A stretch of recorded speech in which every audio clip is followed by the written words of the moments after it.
بیچاری کئی روز سے دم توڑ رہی ہے، ڈر ہے خبر بد نہ میرے منہ سے نکل جائے۔ تقدیر تو مبرم نظر آتی ہے ولیکن پیران کلیسا کی دعا ہے کہ یہ ٹل جائے۔ تو پہلی بات میری ختم ہوئی، عالمی نظام خلافت دنیا کی تقدیر مبرم ہے، ہو کر رہے گی، اس میں کسی صاحب ایمان کو کوئی شک، کوئی شبہ، کوئی ریب نہیں ہونا چاہیے۔ البتہ اس کا اب دوسرا پہلو کیا ہے، اس کا آغاز کہاں سے ہوگا؟ پہلی بات تو یہ، ہمارے بعض لوگوں کے ذہنوں میں، سادہ دل لوگ وہ سمجھتے ہیں کہ پوری دنیا میں ایک ہی دفعہ آ جانی چاہیے۔ یہ کوئی علاقائی خلافت تو نہیں ہو سکتی، خلافت تو عالمی ہوتی ہے۔ ان سے میں کہتا ہوں، عالمی خلافت کب تھی جناب؟ یہ تو نہ خلافت راشدہ میں عالمی تھی، کیا ہندوستان شامل تھا اس میں؟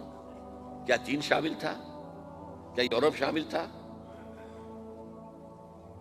اور پھر جو خلافت کے نام سے جو ملوکیت چلی ہے، وہ بھی صرف دور بنو امیہ میں کہہ سکتے ہیں کہ وہ پورا عالم اسلام کم سے کم اس کے تحت تھا۔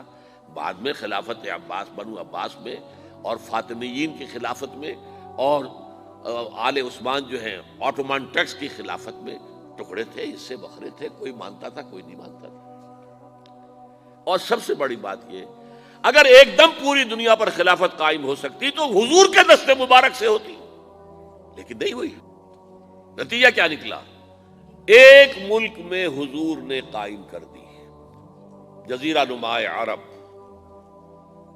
یہاں خلافت قائم ہو گئی، حضور خلیفہ ہے۔ اس کے بعد آپ کے خلفائے راشدین نے پھر اس کو وسعت دی، شرقاً غرباً شمالاً۔ 3 کالمز نکلے ہیں فوجوں کے، صحابہ کرام کے، 3 کالمز، ایک ایسٹ ورڈ، ایک ویسٹ ورڈ، ایک نارتھ ورڈ۔ ایک عراق کو فتح کرتے ہوئے ایران میں پہنچ گیا، خراسان تک چلا گیا۔ ایک شام کو فتح کرتے ہوئے اور پھر سینائی پیننسولا سے ہو کر افریقہ میں داخل ہوا اور اٹلانٹک تک پہنچ گیا۔ تیسرا سیدھا شمال میں گیا، لیکن یہ زیادہ دور نہیں جا سکتا تھا، کوکیشین ماؤنٹینز آ گئے، کوہ قاف۔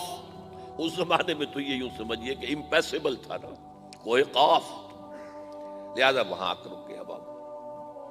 اب بھی یہ ہوگا، کسی ایک جگہ سے شروع ہوگا پھر پھیلے گا، اس کے سوا کوئی چارہ کار ہے ہی نہیں۔ اگر ہر جگہ پوری دنیا میں ایک ہی وقت میں ہو سکتا تو حضور کے دست مبارک سے ہوتا صلی اللہ علیہ وسلم۔ اب وہ نقطہ کون سا ہوگا، نقطہ آغاز کون سا ہوگا؟ اس میں پہلی بات تو میں نے کہا، جو شک کرے گا اس کا پھر ایمان مشکوک ہے۔ ہوگا، لازماً ہوگا، گلوبل ہوگا، پوری دنیا میں ہوگا۔ کہاں سے شروع ہوگا اس میں آپ اختلاف کر سکتے ہیں، لیکن مجھے تو 2 حدیثیں تو ملی ہیں جن سے یہ اندازہ ہوتا ہے کہ یہ اس مشرقی خطے سے ہوگا، عرب کے مشرق کی جانب کسی ملک سے ہوگا، کسی خطے سے ہوگا۔ وہ حدیثیں بھی اب آپ پڑھ لیجیے پہلے، پھر میں کہہ رہا ہوں یہ خزانہ ہے جو ہم نے آپ کی خدمت میں پیش کیا ہے، کاش کہ آپ اس کی قدر کر سکیں، یہ حدیثیں آپ کو ازبر ہو جائیں، یاد ہو جائیں، لوح قلب پر نقش ہو جائیں۔ ہندوستان اور خراسان یعنی موجودہ افغانستان کا ذکر ابن ماجہ کی روایت ہے، عن عبداللہ ابن الحارث رضی اللہ تعالی عنہ قال رسول اللہ صلی اللہ علیہ وسلم یخرج ناس من المشرق یؤتئون للمہدی یعنی سلطانہ، یعنی سلطانہ، دونوں طرح سے پڑھ سکتے ہیں۔ حضرت عبداللہ ابن حارث فرماتے ہیں رضی اللہ تعالی عنہ کہ حضور نے ارشاد فرمایا، مشرق کی طرف سے وہ فوجیں نکلیں گی، لوگ آئیں گے جو عرب میں مہدی کی حکومت قائم کریں گے۔ یہ مہدی کون ہوں گے اس کا ذکر میں ذرا بعد میں کروں گا، لیکن نوٹ کر لیجئے کہ مہدی سے پہلے لازماً کسی مشرقی علاقے کے اندر وہ نظام قائم ہو چکے گا، تب وہاں سے فوجیں آئیں گی نا۔ یہ مشرق کون سا ہے؟ عرب کے مشرق